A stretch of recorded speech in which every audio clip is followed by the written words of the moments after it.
caste and gender-based discrimination and social exclusion are considered the biggest hindrance in poverty reduction efforts in India. Exclusion is often manifested in denial of capacities, participation in socio-economic, political and cultural spaces, opportunities for education, healthcare, housing, public services and basic needs, claim over rights and entitlements, access and control of resources, and above all, human dignity.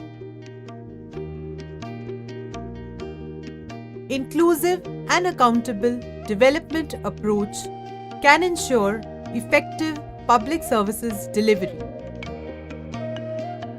Poor people can lead a dignified life if public services like health, education, drinking water, housing, employment reach to them effectively. For example, a widow in Adagala village depends entirely on wages received from MGNREGA, pension and sale of goats for her living. 2/3 of her income source is through government programs.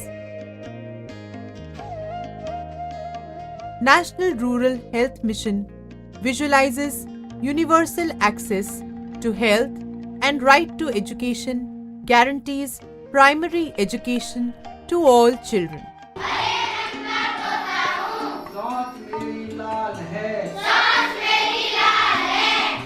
Anganwadi provides nutrition services to pregnant women and children to prevent malnutrition. Midday meal scheme seeks to reduce student irregularity and dropout besides supplementing their nutrition. Janani Suraksha Yojana aims to reduce mother and child mortality through institutional deliveries.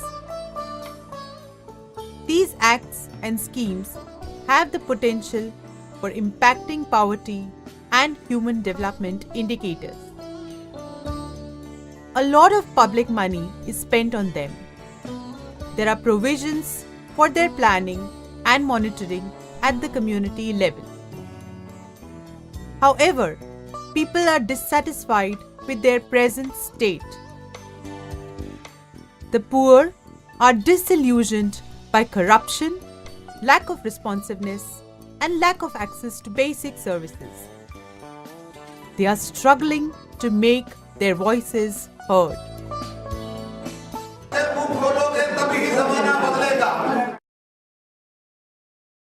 Living conditions in the Thar Desert are harsh and the region is drought prone.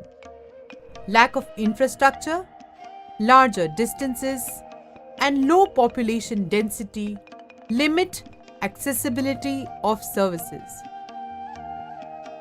Dalits live in dhanis at the outskirts of the villages. This increases their physical distance from the services.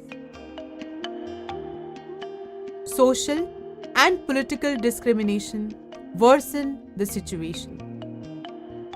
A survey of 3,000 Dalit households in 2010 found that none of the children had been vaccinated in 1/5 of the villages.